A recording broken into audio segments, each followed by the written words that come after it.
अच्छा, अब एक एओपी है, अगर उस एओपी के मेंबर्स में कंपनी भी शामिल हो। फॉर एग्जांपल, इसका मेंबर मिस्टर ए है,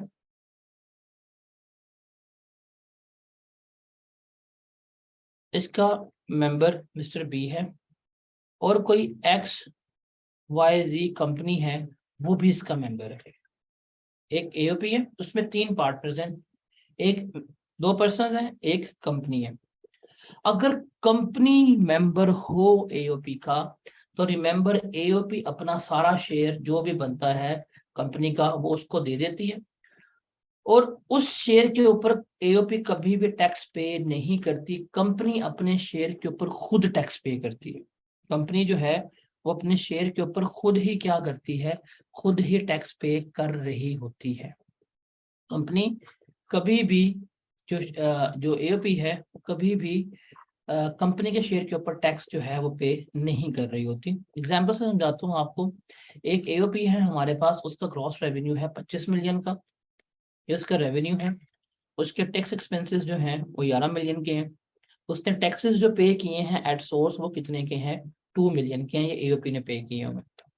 उसके 3 मेंबर्स हैं, ए लिमिटेड का 30% शेयर है कंपनी का, वाई का और जी का 35% शेयर है।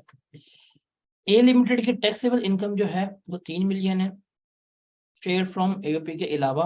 एडवांस टैक्स ए लिमिटेड ने पे किया 1.3 मिलियन का। मिस्टर वाई जो है उसने non salary taxable income earn की है 4 मिलियन की, और मिस्टर जी की कोई किसी किस्म की इनकम नहीं है। हमने हर मेंबर की क्या करनी है, टैक्स लायबिलिटी जो है वो कैलकुलेट करनी है। अब ये एक एओपी है, इस एओपी के 3 पार्टनर्स हैं, और 3 पार्टनर्स में एक कंपनी है, 2 बंदे हैं।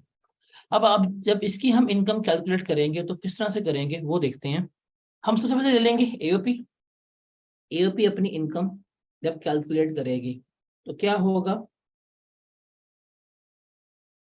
रेवेन्यू लेंगे। अब रेवेन्यू कितना था इसका, 25 मिलियन था, वो हम ले लेंगे 25 मिलियन। इस 25 मिलियन में से जो उसके एक्सपेंसेस हैं वो हम क्या करवाएंगे, लेस करवाएंगे। एक्सपेंसेस कितने थे हमारे, 11 मिलियन के थे। ये लेस करवाने के बाद इसके पास आ जाएगी टैक्सेबल इनकम, वो कितनी है, 14 मिलियन की।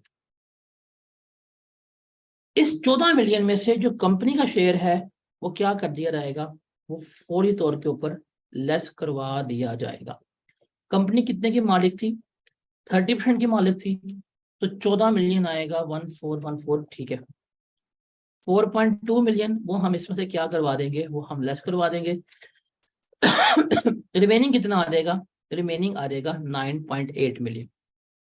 इस 9.8 मिलियन पे एओपी जो होगी वो खुद रेट लगाएगी, और वो क्या करेगी, टैक्स पे करेगी। कंपनी के शेयर के ऊपर कभी भी टैक्स पे नहीं किया जाएगा। कंपनी को हम उसका शेयर दे देंगे, कंपनी के पास आ जाएगा जी उसका शेयर। कंपनी की बिजनेस इनकम कितनी है, 3 मिलियन है।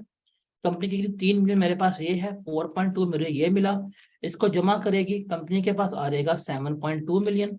इस 7.2 मिलियन पे जो भी कंपनी का रेट होगा वो लगाएगी, और कंपनी खुद अपना टैक्स जो है वो पे कर देगी।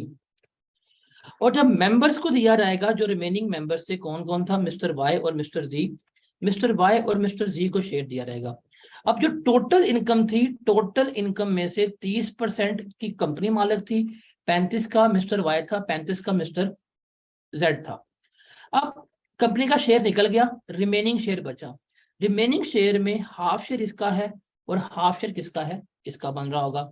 तो हम क्या करेंगे, 4.9 मिलियन दे देंगे मिस्टर 9x को, 4.9 दे देंगे मिस्टर जी को। ये अपनी इनकम में ऐड कर देंगे, और ये अपनी इनकम के ऊपर खुद क्या करेंगे, टैक्स पे कर रहे होंगे।